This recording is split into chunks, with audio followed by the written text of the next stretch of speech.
जन्म से ठीक पहले एक बालक भगवान से कहता है, प्रभु आप मुझे नया जन्म मत दीजिए। मुझे पता है पृथ्वी पर बहुत बुरे लोग रहते हैं, मैं वहाँ नहीं जाना चाहता। और ऐसा कहकर वह उदास होकर बैठ जाता है। भगवान स्नेहपूर्वक उसके सर पर हाथ फेरते हैं और सृष्टि के नियमानुसार उसे जन्म लेने की महत्ता समझाते हैं। बालक कुछ देर हठ करता है, पर भगवान के बहुत मनाने पर वह नया जन्म लेने को तैयार हो जाता है। ठीक है प्रभु, अगर आपकी यही इच्छा है कि मैं मृत लोक में जाऊं तो वही सही, पर जाने से पहले आपको मुझे एक वचन देना होगा। बालक भगवान से कहता है। भगवान कहते हैं, बोलो पुत्र, तुम क्या चाहते हो? बालक कहता है, आप वचन दीजिए कि जब तक मैं पृथ्वी पर हूँ तब तक हर एक क्षण आप भी मेरे साथ होंगे। भगवान कहते हैं, अवश्य ऐसा ही होगा। बालक कहता है, पर पृथ्वी पर तो आप अदृश्य हो जाते हैं, भला मैं आपको कैसे जानूंगा कि आप मेरे साथ हैं कि नहीं?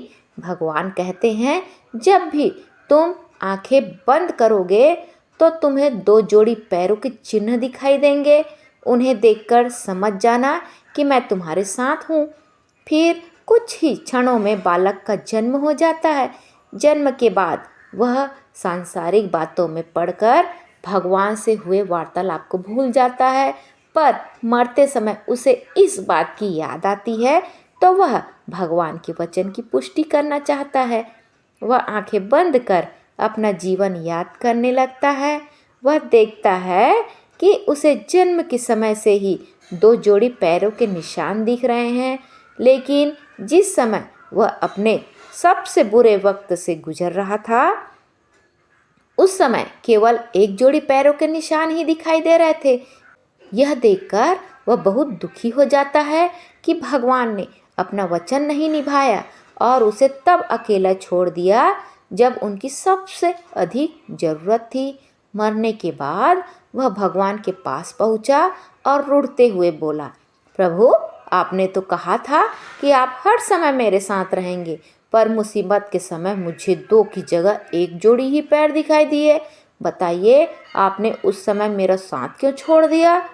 भगवान मुस्कुराए और बोले, पुत्र जब तुम घोर विपत्ति से गुजर रहे थे तब मेरा हृदय द्रवित हो उठा और मैंने तुम्हें अपनी गोद में उठा लिया। इसलिए उस समय तुम्हें सिर्फ मेरे पैरों के ही चिन्ह दिखाई पड़ रहे थे। दोस्तों, बहुत बार हमारे जीवन में बुरा वक्त आता है। कई बार लगता है कि हमारे साथ बहुत बुरा होने वाला है, पर जब बाद में हम पीछे मुड़कर देखते हैं तो पाते हैं कि हमने जितना सोचा था उतना बुरा नहीं हुआ, क्योंकि शायद यही वो समय होता है जब ईश्वर हम पर सबसे ज़्यादा कृपा करता है।